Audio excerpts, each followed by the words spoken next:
Please subscribe to Face TV Africa and turn the notification on. Face TV Africa, ẹ jọ̀ọ́ ẹ subscribe, hete. Face TV Muswobi. Ẹ rí i pé oríṣiríṣi ọ̀rọ̀ ti lọ lójú afẹ́fẹ́. Wọ́n jí Sunday Igboho gbé, wọ́n Sunday Igboho missing, Sunday Igboho is what? Sunday Igboho àwọn mélòó ti gbowó lóyìn ó wá sá lọ. tó Ọlọ́run ọba ìwọ lọba tó rí gbogbo nǹkan tẹ̀yìn ò rí, wọ́n ló sì ní ẹ̀mí. Tó bá jẹ́ pé mo gba owó kan lọ́wọ́ olóṣèlú, mo wá sá sẹ́yìn, Ọlọ́run kò bí mi, kò sì fi ṣèdájọ́ mi lórí nǹkan tí mo gbé lọ́wọ́.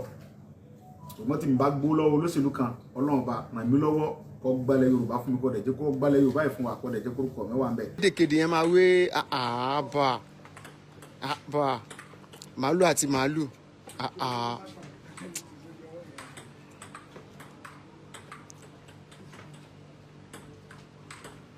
ìṣọ̀kan ọmọ Yorùbá TV ni o.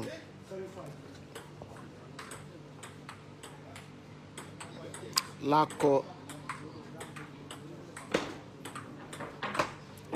20 January 2021 ẹ lọ document ẹ. Kọ́lá kí ló ṣe ẹ́?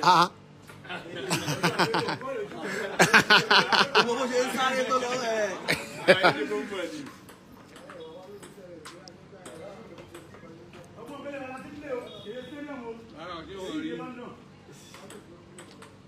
Ó confuse wọn ni.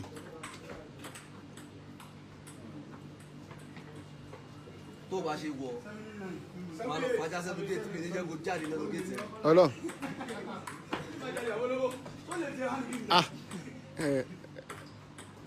Ààrẹ ṣẹ̀ pa ní géèmù yìí o.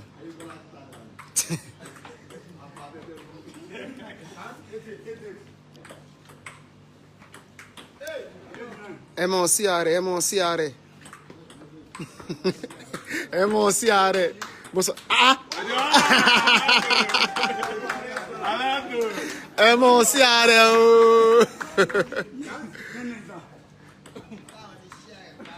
Ẹ mọ̀ tí sí ààrẹ.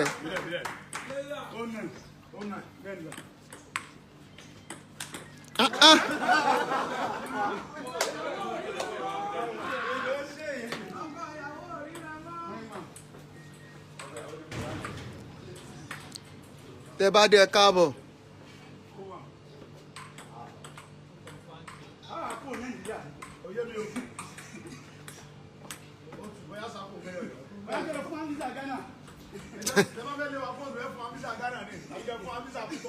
Káwọn báyìí sọmọ Nàìjíríà kẹ kúkú gba Fúlàní ti gbogbo ilẹ̀ Yorùbá káwọn bẹ̀rẹ̀ lọ èyí olórí ibú àgbà ìyàwó fún táyé dé bàjẹ́ ẹ̀ ní sí oríire. Àṣẹ. Ẹ wá ń fi Fúlàní rọ́ mi lórí ilẹ̀ bàbá mi kò ní dá fáwọn tó ní. Ìpàdé. Olórí burúkú aláṣẹ Fúlàní lórí ìbò fún yín olórí ẹgbàá mẹ́fà tó yẹ ẹ̀ ń gbé mi kiri kí mo bá ń ṣe wàhálà lórí ìbò kẹfẹ́ sí gómìnà ẹ wá ń tírẹ́tì mi èmi ẹ tírẹ́tì mi èmi ò tí wà fẹ́ tírẹ́tì mi nígbà tẹ bá kó gbogbo sọ́jà yín tẹ́lẹ̀ ń kó bọ̀ ẹ tán bá délé mi tẹ kọ́lọ́pàá yín tó wá ká mi mọ́lé ikú kúkò nulẹ̀ mo tó gbà pálágbára ni orí ti bu ó dijọ́ Friday tó bá dẹ̀ ti dijọ́ Friday ẹnikẹ́ lọ jẹ mọ́gàjì lágboolé Fúlàní tí ń pààyàn nílẹ̀ Yorùbá ẹnikẹ́ lọ jẹ mọ́gàjì mẹ́ orí yẹn bu. tí wọn ò rí jẹ lágboolé wọn Mọ́gàjí ń Fúlàní.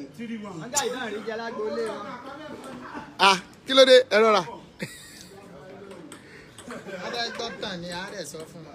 Ẹ̀ta wọn pẹ́ wò. báyà lọ́mọ ogun báyà lọ́mọ ogun. bóyá gbòòrò nìkan ní bí àgbo ilẹ̀ Yorùbá ni a rí. Wọ́n ti já lọ àgbọ̀n. 1.7.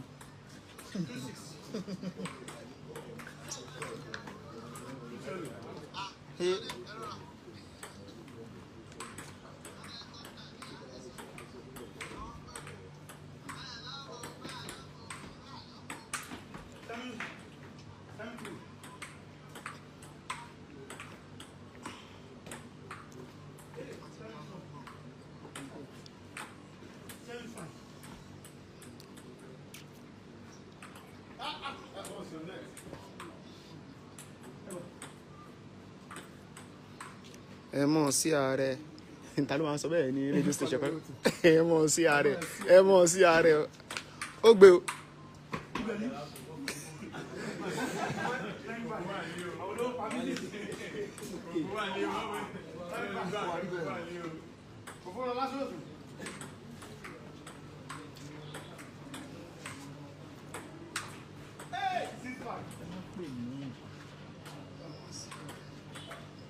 Hello. Ṣé bá gbá tébù ni? Hello. Wèrè. Ẹ bá gbá tébù lórí fóònù. Gba tébù. Ẹ fẹ́ gbá tébù ni.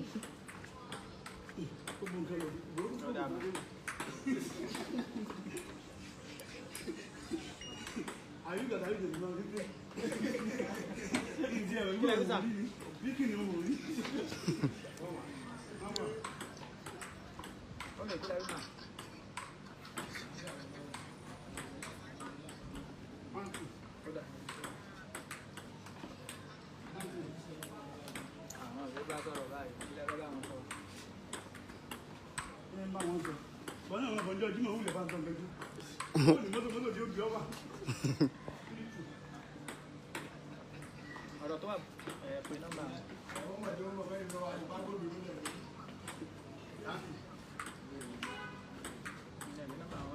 Ọmọ òkè ògbè ní apọ́yẹ́ ìyàwó lọ lọ nígbà tá a bá ń lọ lọ lẹ́yìn òbí ìgbà púpọ̀ tì ìlú wa lábẹ́ lọ bóyá wà kí a máa lọ lé mọ́ àbá ń lọ London bí ẹ̀fọn abíjà mo fẹ́ lọ ní ìlú.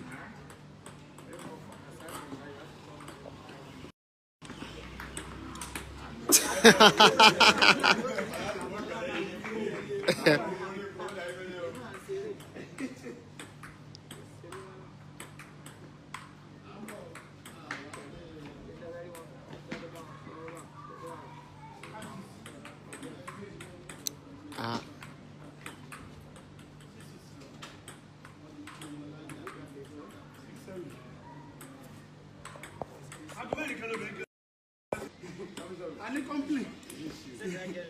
Ó wà lè kí sàdé ìgbowó lẹ́yìn yóò táàsì. Àwọn ọmọ níjà ní jẹ́ kékeré wá fẹ́. From where? From where? From JSS office. Ó pọ̀. Ìyàwó bẹ́ẹ̀ lọ́nà àwọn olówó ìgbà náà. Àwọn náà tí ètò ìyàn pa ń jẹ lẹ́yìn jẹ́ sẹ́sẹ́ mi. Ìwọ máa gba báàtì lórí.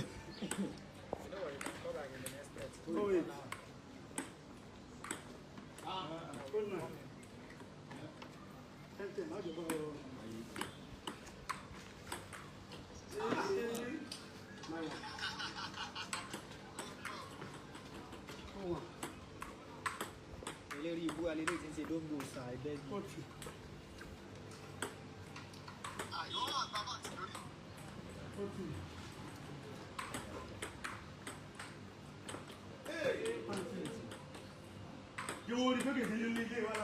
Hurry.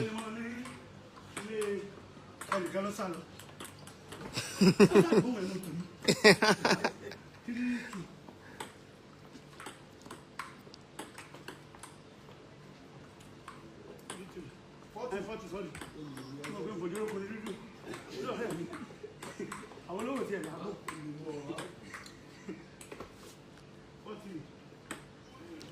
Ìṣọ̀kan ọmọ Yorùbá TV.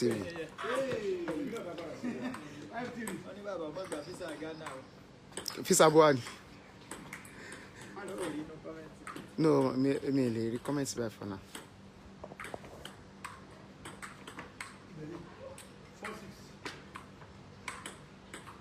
Gbogbo àwa ọmọ onílé ìlú Ìgbòho àti ìlẹ́yìn.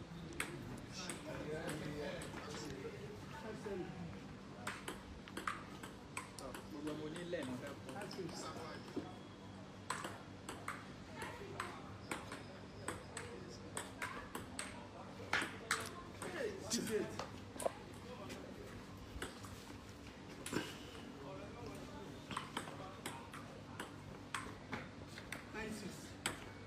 Wọ́n di méjì nira ìwọ́ lọ́wọ́ ẹ̀wọ̀n ọ̀gá mi. Ní ìmọ̀gbọ́lọ̀ jẹ́ ní ìyá Fúlàní yìí. Ọmọ Yorùbá náà nìyí. Ọjọ́ jẹ́ ọ̀rẹ́ mi.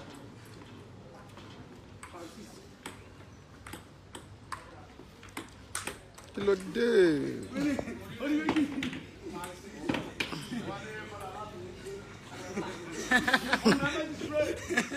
Ó gbé ayé lórí bàbá mi o. Ó ti ẹ̀ tó.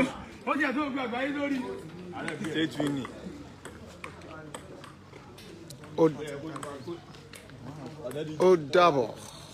Please subscribe to Face TV Africa and turn the notification on. Face TV Africa, ẹ jọ̀ọ́ ẹ subscribe hẹ́tẹ̀. Face TV was Swoby.